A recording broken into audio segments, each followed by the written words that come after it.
Serial அடிக்க ஆசை. Upcoming எபிசோட்ல இங்க மனோஜ் வந்து அந்த புதிய பீச் ஹவுஸை பார்த்துல இருந்து ஒரே ஆசையா இருக்கு. இங்க மனோஜ் கேக்குறாங்க ரோஹினிட்ட, ரோஹினி இந்த வீடு பிடிச்சிருக்கா? மனோஜ் என்ன சொல்ற, இது வீடா? மனோஜ் இது பெரிய பீச் ஹவுஸ் மனோஜ், என்னுடைய பெரிய ட்ரீம் மனோஜ். இது நான் பெரிய வீடு வாங்கணும்னு ஆசைப்பட்டேன், ஆனா இப்படி ஒரு பீச் ஹவுஸ் கிடைக்கும்னு சத்தியமா எதிர்பார்க்கல மனோஜ். மனோஜ் கண்டிப்பா எனக்காக ஹெல்ப் பண்ண மனோஜ், இந்த வீட்டை எப்படியாவது எனக்காக வாங்கி கொடுத்துரு மனோஜ், ப்ளீஸ் மனோஜ் அப்படின்னு இங்க ரோஹினி கேட்க, மனோஜ் ஒண்ணு என்ன மனோஜ் அப்படி பாக்குற அப்படின்னு ரோஹினி கேட்கறாங்க. மனோஜ் ஒண்ணு இல்ல ரோஹினி, மலேசியால உனக்கு எப்படி இதை விட பெரிய வீடு இருக்கும்ல, அப்படி இருக்கும்போது இதை பார்த்து இவ்வளவு சர்ப்ரைஸ் ஆயிட்ட அப்படின்னு மனோஜ் கேட்க, ரோஹினி அப்படின்னு சுதாரிச்சு, இல்ல மனோஜ் எங்களுக்கு மலேசியால இதை விட பெரிய வீடு இருக்குதான், ஆனா அது பீச் ஒட்டி இல்ல, இது பீச் ஒட்டி இருக்கும்போது பார்க்கவே அவ்வளவு அழகா இருக்கு மனோஜ்.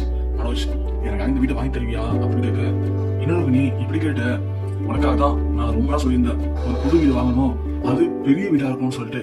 இப்போ எப்படி ஒரு வீடு கிடைச்சிருக்கு, அது உனக்கும் பிடிச்சிருக்குன்னு எனக்கு தெரியும், அதை நீயும் சொல்லிட்ட. அப்படி இருக்கும்போது இந்த வீட்டை வாங்காம விடுவோம் ரோகிணி, கண்டிப்பா வாங்குவோம் அப்படின்னு சொல்லிட்டு இங்க அவர் கூட்டிட்டு வந்த அந்த மொட்டை ப்ரோ வச்சு ஹவுஸ் ஓனர்ட்ட பேசுறாங்க. ஹவுஸ் ஓனரும் 3 கோடிங்க, அதுக்கு மேல கம்மி பண்ண முடியாது, நான் வெளியில விற்கிறதா 5 கோடி வரைக்கும் விற்கலாம்னு நினைச்சேன். இவர் உங்களை பத்தி சொன்னாரு, நீங்க வளர்ந்து வர ஒரு இளம் பிசினஸ் மேன் சொன்னாரு, அதனாலதான் சரி நானும் இப்படிதான் கொஞ்சம் கொஞ்சமா கஷ்டப்பட்டு இன்னைக்கு இவ்வளவு பெரிய ஆளா இருக்கேன். அப்படி இருக்கும்போது உங்களுக்கு வேலைக்கு வழி விட்டு தூக்கி வரணும் இல்லையா, அதுக்காக தான் இதை நான் 3 கோடிக்கு பேசியிருக்கேன். சோ 3 கோடிக்கு மேல எங்களை ஒண்ணுமே பண்ண முடியாதுங்க அப்படின்னு சொல்லவும், மனோஜ் ஒண்ணு சரிங்க சார் அப்படின்னு சொல்றாங்க. அது மட்டும் இல்லப்பா, நீங்க 30 லட்சம் ரூபாய் அட்வான்ஸா கொடுத்துருங்க, ஏன்னா இந்த வீட்டை வாங்குறதுக்கு ஒரு 5 கஸ்டமர் போட்டி போட்டு இருக்காங்க, நான் எப்போ வேணா அவங்கள்ட்ட கொடுக்குற மாதிரி இருக்கும், ஆனா நம்ம இவ்வளவு நம்மகிட்ட சொன்னாரு, எனக்கு தெரிஞ்ச நீங்க இருக்கீங்கன்னு சொல்லிட்டு உங்களை தான் வெயிட் பண்ணிட்டேன், அதனால எனக்கு ஒரு 2 நாளைக்குள்ள 30 லட்சம் ரூபாய் பணம் கொடுத்துருங்க, கொடுத்துட்டீங்கன்னா நான் அட்வான்ஸ் வச்சு அக்ரிமெண்ட் போட்டுருவேன், அப்புறம் 3 மாசம் அக்ரிமெண்ட் முடியறதுக்குள்ள நீங்க பேலன்ஸ் பேமெண்ட் கொடுத்துட்டு நீங்க இந்த வீட்டை உங்க பேர் எழுதி வாங்கிக்கலாம் அப்படின்னு சொல்ல, நீ மனோஜ் ரோகிணியும் சந்தோஷம் தாங்கல வெளில வராங்க. மனோஜ் எப்படியாவது இந்த வீட்டை வாங்கி அவங்க மனோஜ் அப்படின்னு சொல்ல, ஓகே ரோகிணி ஆனா காசுக்கு தான் இப்ப என்ன பண்ணு தெரியல, 2 நாளுக்குள்ள 30 லட்சம் பண்ணி ஆகுமே அப்படின்னு சொல்ல, ஆமா மனோஜ் நீ தான் அவசரப்பட்டுட்டு காசு ஒழுங்கா வச்சிருந்தானா இப்போ கொடுத்துருக்கலாம், நீ தான் அதுக்குள்ள ஆன்டிக்கு வளையல் வாங்கி கொடுத்த, எனக்கு செயின் வாங்கி கொடுத்த, அப்படி செலவு பண்ணிட்டு அப்படின்னு சொல்ல, ரோகிணி கண்டிப்பா உனக்கு நான் வாங்கி தரேன் ரோகிணி, இதை ஃபீல் பண்ணாத, அன்னைக்கு ஜீவாக்கிட்டு வந்த 30 லட்ச ரூபா பணத்தை நான் அப்படியே வீட்டுக்கு கொடுக்க போனேன், ஆனா நீ தான் அன்னைக்கு தடுத்து நிப்பாடி ஷோரூம் ஆரம்பிக்கலாம், நீ கண்டிப்பா பிசினஸ்ல பெரிய ஆளா வரும்னு சொல்லி என் மேல நம்பிக்கை வச்சு என்ன தூக்கி விட்ட, இன்னைக்கு நானும் நல்லாவே வளர்ந்து வர ஒரு பிசினஸ் மேன் ஆகிட்டேன், இப்படி என்னுடைய முன்னேற்றத்தை பார்த்து சந்தோஷப்படுற நீங்க கண்டிப்பா உன்னுடைய சந்தோஷத்தை நான் செய்யாம இருப்பேனா ரோகிணி, சரி விடு நான் பாத்துக்கிறேன், நீ எதுவும் கவலைப்படலாம் ரிலாக்ஸ் ஆயிரு அப்படின்னு சொல்லிட்டு இங்க மனோஜும் அவனுடைய ஷோரூமை ஒரு இடத்துல அடகு வச்சு 30 லட்ச ரூபா பணத்தை வாங்குறான். பணத்தை வாங்கிட்டு நேரா போய் அந்த ஹவுஸ் வாட்டி கொடுக்குறான், கொடுத்துட்டு அக்ரிமெண்ட்லாம் போட்டுக்கிட்டு வந்துடுறான் மனோஜ். வந்துட்டு இங்க சமாச்சாரியா இருக்கான். அந்த பக்கம் பார்த்தா அவனும் அந்த வீட்டுல ரெண்டுக்கு தான் இருக்கான். சோ ரெண்ட் கேட்க முடியறதுனால அந்த நேரத்துல 30 லட்ச ரூபாய் பணத்தை வாங்கிட்டு இவன் ஹவுஸோட சாவியை கொடுக்காம மனோஜ் சாவி கொடுத்துட்டு எல்லாத்தையும் பேக் பண்ணிட்டு அவன் கிளம்பி ஓடிடுறான். இங்க அடுத்த நாள் காலைல மனோஜ், அந்த வீட்டுக்கு அட்வான்ஸ் கொடுத்தாச்சு, நாம போய் இந்த வீட்டை பார்த்து வாங்க அப்படின்னு சொல்லி வீட்டுல இருக்க எல்லாருமே அழைச்சிட்டு போறாங்க. போய் வீட்டுக்குள்ள போனா வீட்டுக்குள்ள ஒரிஜினல் ஹவுஸ் ஓனர் இருக்காரு.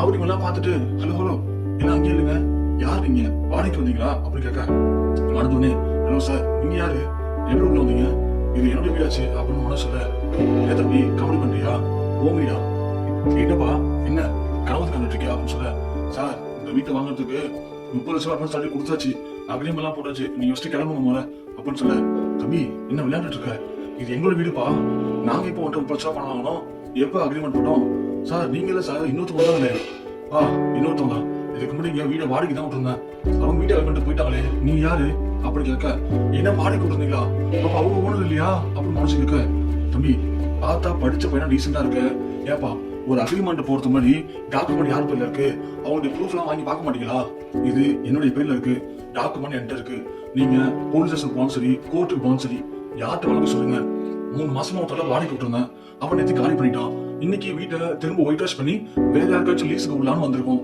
ஆனா நீங்க என்னமோ பணம் கொடுத்து அது பண்ணு சொல்றீங்க, கிளம்ப போகல அப்படின்னு சொல்ல, இங்க முத்து செம்ம சிரிக்கிறாரு கலந்துகிட்டு. அதை பார்த்த மீனா, எங்க சிரிக்காதீங்க அப்படின்னு சொல்ல, ரோஹினி முத்து என்ன சிரிச்சிருக்கீங்க, அப்புறம் என்ன பண்ண சொல்றீங்க, உங்களை தூக்கி ஆட சொல்றீங்களா, எங்க அம்மா என்னமோ என் புள்ள பிசினஸ் மேன் ஆயிட்டான், அவன் என்ன பெருமைப்படுத்திட்டான், பெரிய வீட்டுக்கு அழைச்சிட்டு போறான் அப்படி இப்படின்னு நைட்டு ஃபுல்லா பாவம் தூங்காம இருந்தாங்க. கடைசியில வச்சாம ஒரு மனோஜ் பேர் ட்விஸ்ட், டேய் ஓடுகாலி நீ இன்னும் திருந்தவே இல்லையடா. இப்படிதான் பணத்தை மொத்தமா கொண்டு போய் யாருக்காவது கொடுத்து ஏமாந்துட்டு இருப்பியா? அட பாவி, 30 லட்சம் ரூபா இருந்தா நம்ம வீட்டையும் பெரிய பங்களா மாதிரி கட்டிருக்கலாமேடா. அதை விட்டுட்டு இந்த ஒண்ணுடா வீட்டு 30 லட்சம் ரூபாய் எவன்கிட்டயே கொடுத்துட்டு இப்படி ஏமாந்து நிக்கிறடா. மனோஜ், நீ சொல்ல என்ன பண்ணலாம், இங்கு ஏமாத்தலாம் அப்படின்னு ஒரு ஹோட்டல் எழுதிக்கடா. எழுதி உன் கருத்துல மாட்டிக்கோ. அப்பதான் போறவங்களாம் வந்து ஈஸியா ஏமாத்திட்டு போவான். படிச்சிருக்கலாம். என்ன சொன்னீங்கம்மா? என் பையன் நிறைய படிச்சிருக்கான், என் பையன் பிசினஸ் மேன் ஆயிட்டான், என் பையன் அதை பண்றான் இதை பண்றான், வீடு வாங்குறான் கார் வாங்குறான், வச்சான் பாரு நல்லா தெருவில் ஒண்ணு நிக்க வச்சானவங்கள அப்படின்னு சொல்ல. மீனா ஒண்ணு, ஏங்க வெளியே நமக்கு இருக்குங்க அப்படின்னு சொல்ல. நீ சுத்தி ஒண்ணு, மனோஜ் ஒரு டாக்குமெண்ட் அவங்க படிச்சு பார்க்கல, நீங்க எப்படி காசு கொடுத்தீங்க நீங்க பத்தத்தெல்லாம் பார்க்காம அப்படின்னு சொல்ல. ரோனி ஒண்ணு, வெளியே சுத்தி அது வந்து என்ன ஆண்டி இவங்கள போய் நம்ம நிறைய படிச்சிருக்காங்க, பிசினஸ்ல கிளியர் ஆயிடும் சொல்றீங்க, ஆனா உங்க பையன் நம்ம ஒரு பத்தத்துல கூட வாங்கி யார் பேர் கூட பார்க்காம வெரிஃபை பண்ணாம இப்படி காசு கொடுத்து ஏமாந்து நிக்கிறாரு. மனோஜ், இப்ப போலீஸ்ல போய் கம்ப்ளைண்ட் கொடுக்கலாமா அப்படின்னு கேட்க, இங்க முத்து சொல்றாரு, சுத்தி என்ன சொல்றீங்க, போலீஸ்ல போய் என்ன கம்ப்ளைண்ட் கொடுப்பீங்க? அவங்க ஒரு வீட்டுல வாடகைக்கு வந்து வந்தாங்க, அவங்கள்ட்ட பணத்தை விட்டு ஏமாற்றா ஹவுஸ் சொன்னாரு, பாத்தீங்களா வாடகைக்கு வந்தவங்க நேற்று கிளம்பி போயிட்டாங்களா. அப்போ அவங்கள்ட்ட இந்த ப்ரூஃப் இருக்க போறதுல எந்த ப்ரூஃப் வச்சு எந்த நம்பிக்கையில என்னன்னு கம்ப்ளைண்ட் கொடுப்பீங்க?